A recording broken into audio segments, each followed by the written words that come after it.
찾아가는 말씀 기도 시간입니다. 오늘도 하나님의 은혜가 성도님들의 가정과 일터와 이웃 가운데 넘치시기를 주님의 이름으로 축복합니다. 오늘 우리에게 주시는 하나님의 말씀은 에스겔 10장 18절과 19절 말씀입니다. 여호와의 영광이 성전 문지방을 떠나서 그룹들 위에 머무르니 그룹들이 날개를 들고 내 눈앞에 땅에서 올라가는데 그들이 나갈 때에 바퀴도 그 곁에서 함께 하더라. 그들이 여호와의 전으로 들어가는 동문에 머물고 이스라엘 하나님의 영광이 그 위에 덮였더라. 아멘. 오늘 말씀은 하나님의 영광이 예루살렘 성전을 떠나는 슬프고 암담한 기록입니다. 하나님께서는 포로로 잡혀간 에스겔에게 계시하셨고 그 소문을 들은 유다의 장로들이 에스겔을 찾아옵니다. 그때 마침 하나님께서 에스겔에게 환상을 보여주셨는데 그것은 성전 안에서 우상을 섬기고 혼합주의가 판을 치는 슬프고 암담한 모습이었습니다. 하나님은 예루살렘 성전과 성읍을 심판하시기로 작정하십니다. 심판에 앞서서 옆구리에 먹그릇을 찬 천사를 먼저 보내시고 하나님의 말씀대로 살아가는 자, 탄식하며 눈물 흘리며 애통하는 자들에게 구원의 표시를 주십니다. 그리고 이제 본격적인 심판이 시작됩니다. 그 심판의 시작은 하나님의 영광이 예루살렘 성전을 떠나는 것입니다. 하나님은 당신의 백성들이 하나님을 따르며 순종하면 하나님의 영광이 언약궤 위에 머물러 있게 하시고 대제사장이 죄 용서를 구하면 어떤 죄든지 사하여 주겠다고 약속하셨습니다. 그런데 하나님의 영광이 지성소를 떠나 성전 문 지방까지 나와 버렸습니다. 이제는 성전에 더 이상 희망이 없기 때문입니다. 성전 안에 70인의 장로들이 우상을 숭배하고 있는데 하나님의 영광이 어떻게 그 성전 안에 머물 수 있겠습니까? 그들이 성전을 등지고 동쪽을 향하여 태양을 숭배하고 있는데 하나님의 영광이 어떻게 그 자리에 머물 수 있겠습니까? 하나님의 영광이 우상 숭배하는 성전을 떠나서 문 지방을 넘기 직전에 하나님은 천사들을 보내서 다시 불심판을 예고하셨습니다. 하나님의 영광이 나와야 할 그 자리에서 백성들을 심판하는 불이 나와서 온 예루살렘 성읍과 성전을 불태우라는 하나님의 명령이었습니다. 하나님의 영광이 문지방에 나온 것에서 그치지 않았습니다. 하나님의 영광은 성전을 완전히 떠나기 직전까지 나왔습니다. 오늘 본문에도 보시면 성전 안 지성소에 머물러 계셨던 하나님의 영광이 성전 문지방으로 나왔다가 성전 문지방을 떠나 성전 동문 위에 머물렀습니다. 이제는 곧 성전 동문을 통해 빠져나갈 것입니다.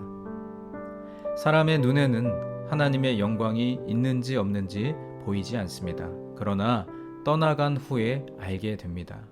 하나님의 영광이 떠나고 나면 남은 것은 처절한 심판입니다. 심판이 임하기 직전 하나님은 탄식하고 애통하는 자의 이마에 표시를 주시고 불심판을 예정하셨습니다. 그 후에 하나님의 영광이 떠나십니다. 이 얼마나 무서운 일입니까? 눈에 보이는 화려하고 아름다운 성전은 소용이 없습니다. 그것이 그들을 구원하지 못합니다. 하나님의 영광이 떠난 곳에서 아무리 많은 제물로 예배를 드려도 제물이 그들을 구원하지 못했습니다. 하나님의 영광이 떠난 곳에서 아무리 많이 애통하고 울어봐야 하나님의 은총이 임하지 않습니다. 주님께서 사랑하시는 여러분, 우리가 예배드리는 자리가 하나님의 영광이 임하는 곳이 되기를 원하신다면 철저하게 하나님 중심으로 살아야 합니다. 혼합주의는 하나님이 가장 싫어하시는 것입니다. 성전에 발을 딛고 우상을 섬겼던 자들, 하나님의 말씀이 선포되는데도 불구하고 말씀을 듣지 않았던 자들, 하나님은 참고 견디기가 더 이상 힘겨워 함께 하실 수 없다고 말씀하시고 그 자리를 떠나셨습니다. 하나님의 영광이 떠나는 비참한 모습이 우리의 모습이 되지 않기를 바랍니다. 하나님의 영광이 우리에게 또 가정과 일터 위에 함께 하시기를 원한다면 하나님을 우선순위로 삼고 말씀에 순종하며 하나님 뜻대로 분투하고 살아야 합니다. 바라기는 오늘 하루도 하나님의 뜻대로 살아내어서 하나님의 영광과 함께 살아가는 주님의 백성들이 되시기를 주의 이름으로 간절히 축원합니다. 이제 오늘 주신 말씀을 붙들고 함께 기도하겠습니다. 사랑의 하나님, 영광 가운데 거하시며 거룩과 진리로 주의 백성과 함께하여 주시기를 간절히 구합니다. 말씀대로 행하고 우선 순위를 지켜 살아서 하나님의 영광이 떠나는 일이 없는 인생이 되게 하여 주옵소서. 우리 주신 말씀을 붙들고 함께 기도하겠습니다.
두 번째로 교회를 위해서 기도하겠습니다. 오늘은 특별히 환우들과 장기 결석자들 그리고 타지에 나가 계신 교우들을 위해서 기도하겠습니다.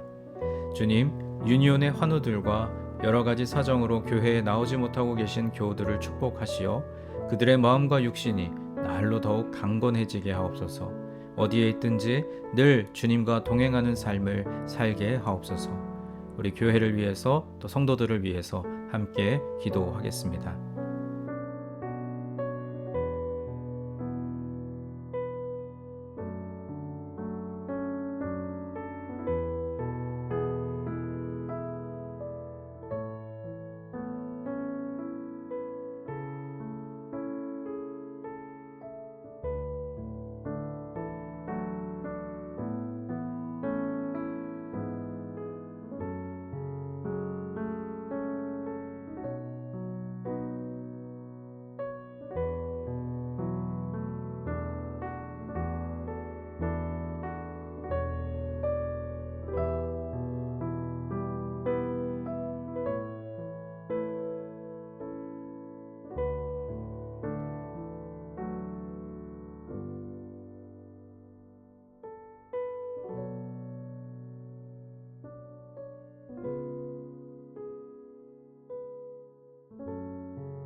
마지막 세 번째로 세상을 향하여 기도할 때 특별히 우리의 조국 대한민국과 우리가 발을 딛고 살아가는 이 땅 미국을 위해 기도하겠습니다. 하나님, 대한민국과 미국의 지도자들을 바로 세워주시고 주님의 말씀이 조국과 이 땅 위에 바로 서게 하여 주옵소서. 경제, 정치, 외교, 문화, 사회적으로 어려운 상황들을 극복해 나갈 수 있는 지혜를 더하여 주옵소서. 또 여러분 각자의 삶의 자리에 있는 기도의 제목들 주님께 아뢰며 오늘 우리에게 허락하실 삶의 자리로 나아가시겠습니다. 함께 기도하겠습니다.